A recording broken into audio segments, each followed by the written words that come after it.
샬롬 샬롬 샬롬 샬롬. 하나님 사랑합니다. 여러분 주 안에서 사랑합니다. 창세기 35장 16절에서 29절. 라헬이 상고로 죽죠. 슬픔을 기쁨으로 만드는 길은 과연 무엇인지 35장 16절부터 함께 봅니다. 그들이 베델에서 길을 떠나 에브라스에 이르기까지 얼마간 거리를 동거해서 라헬이 해산하게 되어 심히 고생하여 라헬이 이제 해산을 하는 그런 모습입니다. 그가 난산할 즈음에 산파가 그에게 이르되 두려워하지 말라. 지금 내가 등남하였느니라. 그가 죽게 되어 그의 혼이 떠나려 할 때 아들의 이름을 베논이라 불렀으니 그의 아버지는 그를 베냐민이라고 불렀더라. 베냐민이 태어나죠. 야곱이 라헬과 함께 낳은 아들입니다. 라헬이 죽음에 에브랏 곧 베들레헴 길에 장사되었고 39장 19절에 라헬이 죽습니다. 야곱이 라헬의 묘비를 세웠더니 지금까지 라헬의 묘비라 일컫더라. 베들레헴 길에 장사가 되죠. 이스라엘이 다시 길을 떠나 예델 망대를 지나 장막을 쳤더라. 이스라엘이 누구예요? 야곱이죠. 이스라엘이 그 땅에 거주할 때 루벤이 가서 그의 아버지의 첫 비라와 동침하며 이스라엘의 이름을 들었더라. 야곱의 아들은 12이라. 그래서 야곱의 아들들에 대해서 주보기에 설명이 됩니다. 35장 23절부터 29절까지 레아의 아들들은 야곱의 장자 루벤과 그 다음 시므온과 레위와 유다와 이사갈과 스불론이요. 라헬의 아들들은 요셉과 베냐민이며 라헬의 여종 비라의 아들들은 단과 납달리요. 레아의 여종 실바의 아들들은 갓과 아셀이니 이들은 야곱의 아들들이요. 핫단 아람에서 그에게 낳은 자더라. 이삭이 죽습니다. 35장 27절부터 보면 야곱이 기랏 아르바의 마므레로 가서 그의 아버지 이삭에게 이르렀으니 기랏 아르바는 곧 아브람과 이삭이 거류하던 헤브론이더라. 이삭의 나이가 180세라. 이삭의 나이가 많고 늙고 기운이 다음에 죽고 자기 열조에게로 돌아가니 그의 아들 에서와 야곱이 그를 장사하였더라. 아들들이 장사하죠. 창세기 34장에서는 야곱의 고통스러운 면을 보았고 35장에서는 다시금 야곱의 축복된 모습을 보게 됩니다. 35장의 마지막으로 하여 창세기 27장에서 시작된 이삭의 아들 야곱의 주요 생애가 이제 끝나는 그런 지점이 되죠.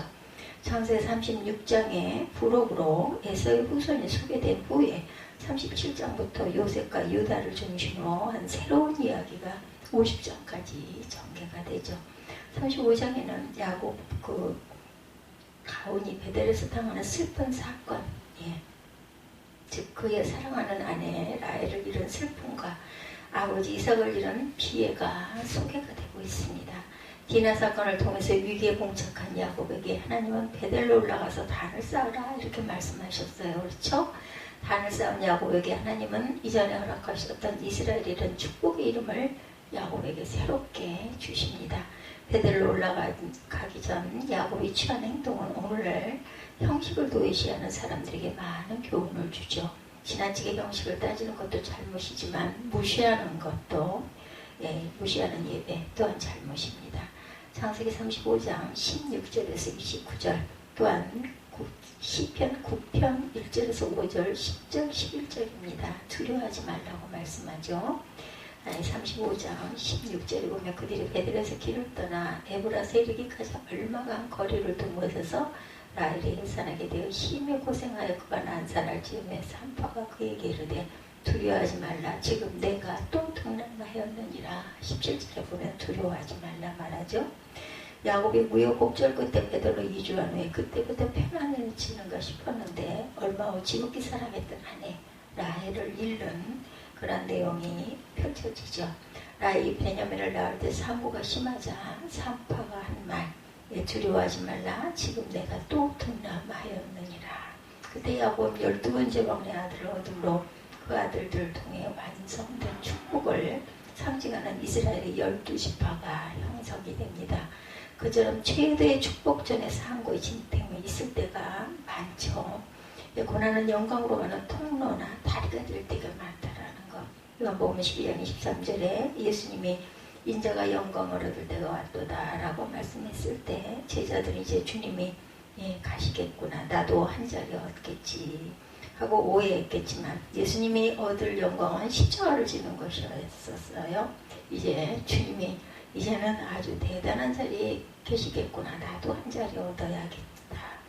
영광과 축복을 절대로 우리가 오해해서는 안 됩니다. 십자가를 피하면 영광과 축복을 얻지 못하죠. 죽어야 살고 헌신해야 복이 임합니다. 어떤 사람은 내가 이렇게 죽었는데 왜 문제는 풀리지 않고 더 어려워질까 이렇게 말하는 사람도 있어요. 상황과 인간관계가 어려워지면 반전의 역사를 기대하며 결심합니다. 내가 죽자. 그렇게 결심하고 죽으면 내 상황이 나아지지 않으면 다시 또한 내가 다시 살아 일어나죠. 하나님께 따지죠. 제가 이렇게 죽었는데 왜 아직까지도 문제가 풀리지 않습니까? 사람에게도 따집니다. 내가 얼마나 참았는데 이럴 수가 있느냐. 죽은 줄 알았더니 벌써 살아나 있습니다. 죽은 것이 아니라 죽은 채 한 것이죠. 죽으면 많은 열매가 맺히지만 죽은 채 하면 아무런 열매가 맺지 못합니다. 선거 때 우리도 시의원 선거가 끝났어요. 그렇죠? 입후보자들은 겸손히 허리를 굽히고 죽은 사람처럼 행동하지만 선거가 끝나고 당선이 되고 나면 어느새 허리가 펴지고 머리가 꼿꼿해진다고 하죠. 실제적인 헌신도 없이 죽은 채 하는 그 정치꾼과 같은 그러한 영성을 갖지를 말아야 되겠다. 학생이 공부하지 않고 좋은 성적을 기대하거나 선수가 연습하지 않고 승리를 기대하는 것은 잘못이듯이 성도가 십자가를 지지 않고 축복을 기대하는 것 또한 잘못입니다. 교회의 어떤 필요가 생각나면 하나님 이 필요를 생각나게 해주셔서 감사합니다. 이 문제를 주님께 맡기겠습니다. 이렇게 기도해야 되겠죠. 내가 이 문제를 해결하겠습니다가 아니라 하나님께서 하시옵소서. 그리고 우리는 기도해야 된다라는 것. 어떤 그 목회자들은 필요한 교회 시설 구비도 미룬 채 선교를 돕고 심지어는 자기 사례비를 못 받아도 선교사 후원비를 보내기도 한다고 그러죠. 세상에는 어리석다고 하겠지만 하나님께서는 그것을 기뻐하신다는 것을 알기 때문이죠. 믿음입니다. 귀한. 사람을 보고 배운 대로 따라 하니까 그런 목사 밑에 배운 성도는 따라서 행동하고 교회의 필요를 힘써서 채우기도 합니다. 결국 헌신의 연쇄 반응으로 선교사의 필요도 채워지고 교회와 목사의 필요도 채워진다는 거죠. 그 목사의 그 성도다 얼마나 복된 교회입니까? 십자가를 회피하면 축복도 나를 회피하지만 십자가를 기꺼이 지면 하나님도 기꺼이 축복하신다라는 것. 믿음으로 우리는 말하고 살아야 됩니다. 라헬은 베냐민을 낳고 죽어가면서 아들 이름은 베노니라고 불렀다 그러죠. 슬픔의 아들. 베노니란 뜻입니다. 어린 자식을 두고 죽는 가슴 아픈 상황이기에 임종을 앞둔 라헬의 입장에서는 베노니 슬픔의 아들이다 탄식을 할 만하죠. 그러나 그때 야곱은 그 베논이라는 이름을 베냐민으로 바꿔서 부릅니다. 18절이죠. 베냐민이라는 것은 기쁨의 아들이에요. 그간 슬픔 중에도 기쁨을 잃지 않겠다는 야곱의 의지가 엿보이죠. 슬픔 중에도 기쁨의 말을 할 줄 아는 믿음이 복된 믿음입니다. 슬픔의 아들이 베노니가 베냐민이 되었다.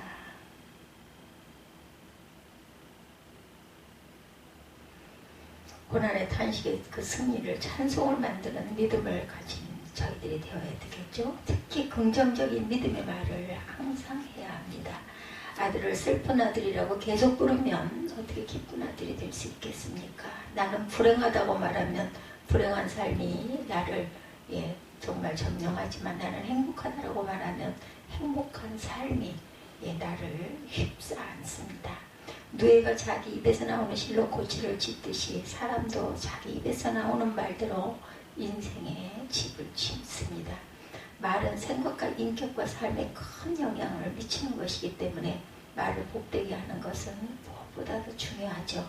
한 축구팀이 중요한 축구 시합을 하러 가는데 선수단 차량을 자회사 차량이 막자 한 선수가 말합니다. 아침부터 재수없다.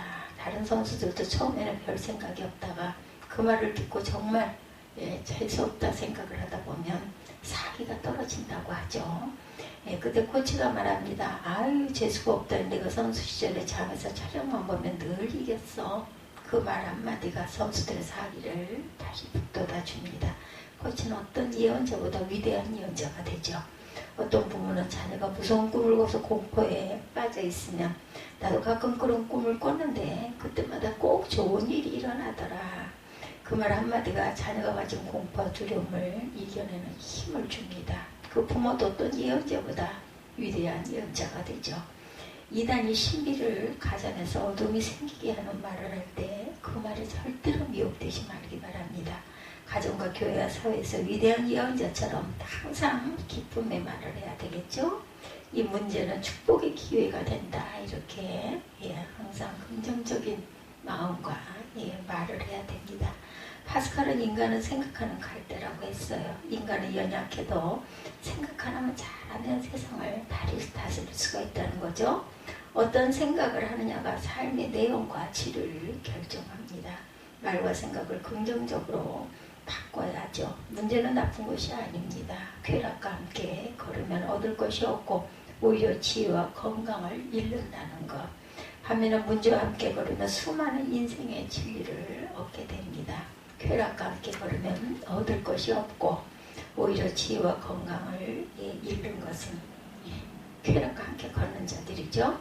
문제와 함께 걸으면 수많은 인생의 진리를 얻게 됩니다. 그래서 고난이 우리에게 유익이 된다라는 것.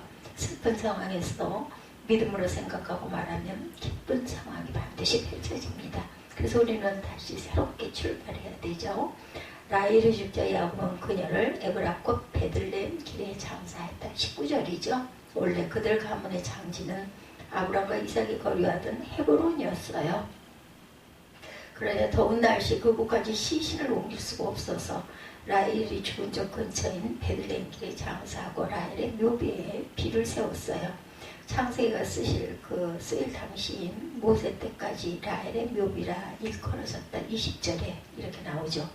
야곱이 라헬의 묘비를 세웠다는 건 그녀에 대한 지극한 사랑을 암시합니다. 그리고 야곱은 사랑하는 아내의 무덤을 떠나고 싶지 않았겠지만 길을 떠나죠.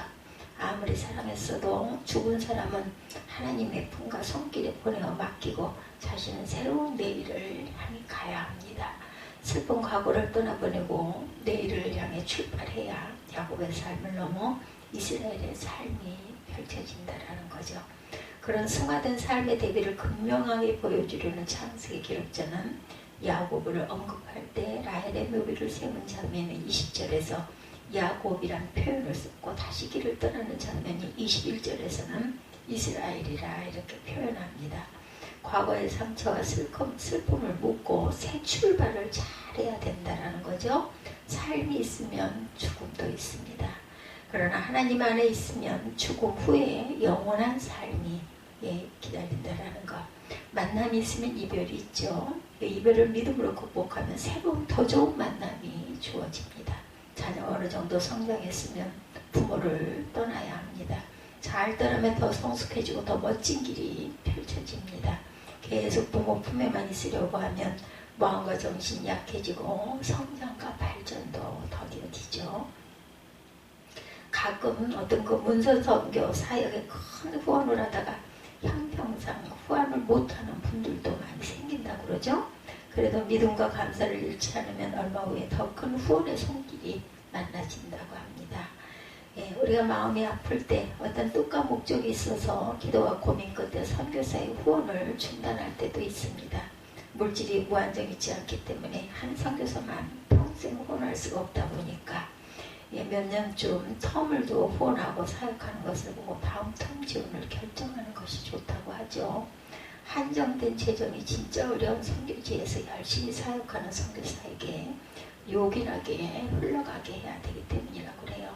그 상황을 너무 마음 아프게 여기는 것도 교만일 수가 있다는 것. 내가 그를 책임져야지라는 생각이 깔려있기 때문이라는 겁니다.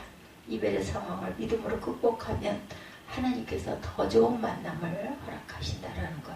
사람을 의지하려는 마음도 버리고 사람을 완벽하게 책임질 수 있다는 마음도 버려야 합니다. 상처가 되는 일과 슬픈 일을 만났던 그 상처와 슬픔을 잘 묻고 믿음으로 새롭게 출발하면 성장하고 성숙해지고 더 좋은 미래가 열리게 되죠. 침묵하며 우리는 늘 기다릴 줄 알아야 합니다. 21절에 보면 다시 길을 떠나 이스라엘이 베들레헴 남쪽 인근의 에델 망대를 지나 장막을 쳤다. 그때 또한 폐륜적인 사건이 21절에 일어나죠. 이스라엘이 다시 길을 떠나 에델 망대를 지나 장막을 쳤더라. 이스라엘이 그 땅에 거주할 때 르우벤이 가서 그 아버지의 첫 비자와 동침함에 이스라엘이 이를 들었더라. 22절에 기가 막힌 사건이 일어납니다. 이스라엘이 이를 들었더라. 이스라엘은 장자 르우벤을 불러 즉시 무섭게 책망하거나 가문에서 축출하지 않습니다. 왜 그때 가만히 있었을까요? 극심한 수치심과 상실감으로 문제를 묻어두고 싶었을 것입니다. 또한 그 문제를 드러내도 뾰족한 길이 없었기 때문이죠. 대단한 인내심입니다. 그러나 그 상황을 완전히 잊지는 않았죠. 40년 가까운 오랜 침묵 후에 야곱은 임종 때 르우벤이 탁월하게 되지 못할 것이라고 유언합니다. 49장 4절에 보면 그 범죄로 인해 르우벤은 장자권을 잃어버립니다. 역대상 5장 1절에 증거합니다. 실제로 르우벤 지파에서는 사사나 예언자나 왕과 같은 인물이 전혀 배출되지를 못해요. 죄에 대한 마땅한 보응을 받은 것이죠. 그처럼 하나님의 공의가 이뤄냄을 믿고 분노가 생길 때도 당장 그 일을 우격다짐으로 해결하려 하기보다는 하나님의 때까지 침묵하면서 기다려야 합니다. 침묵하며 기다린다는 말은 인내하라는 말이죠. 아무리 절망적인 상황이라 할지라도 끝까지 인내하면 절망은 희망으로 바뀌고 슬픔은 기쁨으로 반드시 바뀝니다. 반면에 절망하면 더 절망적인 상황이 펼쳐진다는 것. 중요한 것은 마음가짐이죠. 절망한 약자가 늘 내리는 결론이지만 성도는 늘 희망으로 결론을 내려야 합니다. 절망보다 희망이 큼을 믿고 가시기 바랍니다. 희망이 있으면 타락이나 원망의 가능성도 없어집니다. 현재 가진 것에 대해 원망하면 세계를 가져도 원망이 계속 나타나겠지만 가진 것에 감사하면 더 어려워져도 감사하게 되죠. 또한 우리가 약자를 보살펴야 합니다. 27절에 야곱이 기랏 아르바의 마므라에 가서 그의 아버지 이삭에게 이르렀으니 기랏 아르바는 아브라함과 이삭이 거류하던 헤브론이더라. 왜 야곱은 헤브론에 살던 이삭에게 갔을까요? 늙어서 기력이 없어진 아버지 이삭을 돌보려고 거주지로 옮긴 것으로 추정이 됩니다. 헤브론은 그의 가문의 원적지와 같은 곳이었기에 감회가 깊었을 거예요. 거기서 이삭이 180세 때까지 죽자, 180세 때의 죽자 에서와 야곱이 이삭을 장사했다고 29절에 증거하죠. 연론 아버지 곁으로 이사 가서 아버지가 돌아갈 때까지 그 곁을 지키는 야곱의 모습은 부모 공경의 중요성과 약자를 보살피는 삶의 중요성을 가르쳐 줍니다. 내가 약자를 보살피면 하나님도 내가 약할 때 보살펴 주시죠. 강한 사람도 언젠가는 약해집니다. 그때를 잘 대비하려면 현재 약한 자를 보살피는 삶을 통해 씨를 많이 뿌리시기 바랍니다. 하나님은 약자를 보살피는 손길을 결코 잊지 않고 나중에 다 신기하게도 갚아주신다라는 것. 야곱은 허물도 많았지만 인간적인 우직한 매력도 있고 축복을 받을 만한 점도 많았어요. 가장 큰 매력과 축복 요소는 살핌의 은사를 가진 것입니다. 그는 가축 때도 잘 보살폈고 특히 연로하고 약해진 부모를 잘 보살펴 드렸어요. 그가 이삭을 노년에 돌보 기간은 약 12년으로 추정이 됩니다. 그는 부모가 연약해질수록 더 부모를 섬기고 살피죠. 그가 복된 존재가 될 수 있었던 것은 그 살피는 마음이 하나님을 닮은 마음이었기 때문입니다. 그처럼 어려운 약자를 살피는 마음이 있어야 하나님의 마음을 얻을 수가 있죠. 하나님의 마음을 얻으면 최상의 것이 주어진다라는 것. 그때는 고난이 주어져도 최상의 것이 주어집니다. 고난 후에 곧 축복이 따르기 때문이죠. 고난을 두려워하지 마십시다. 젊어서의 고생은 사서도 한다. 우리는 이 말에 또 이런 말이 있죠. 십자가의 고난을 피하지 말고 기꺼이 십자가를 칠 때 고난을 통해 더 성숙해지고 강해집니다. 강하고 장수하고 잘 사는 사람은 대개 적도 지방 사람이 아닌 추운 지방 사람들이라고 합니다. 딴 따뜻한 환경이 꼭 좋은 것만은 아닌 것이죠. 문제가 생기면 자연스럽게 받아들이고 더욱 감사하고 헌신해야 되죠. 문제는 낙심하려고 주어지는 것이 아니라 유익이 되라고 극복하는 힘을 기르라고 주어진다라는 것. 예, 우리가 지난 그 세월들을 살펴보면 문제가 없었던 해는 없어요. 그렇죠? 해마다 정치는 혼란했고 사회는 불안했고 경제는 점점 더 어려워지고 수시로 문제들은 자꾸 터집니다. 그런 문제를 극복하고 지금까지 잘 살고 있다라고 생각한다면 얼마나 감사한지요. 문제가 없는 것이 감사한 것이 아니라 문제가 있어도 믿음을 잃지 않는 것이 감사한 것입니다. 큰 성취는 못했어도 찾기만 하면 감사할 일들은 정말 많이 찾을 수가 있다는 거죠. 겸손한 마음으로 기쁨과 감사를 잃지 않고 사는 것이 인생을 잘 살아가는 것이라는 것을 잊지 않는 저와 여러분들이 되시기를 주님의 이름으로 축복합니다.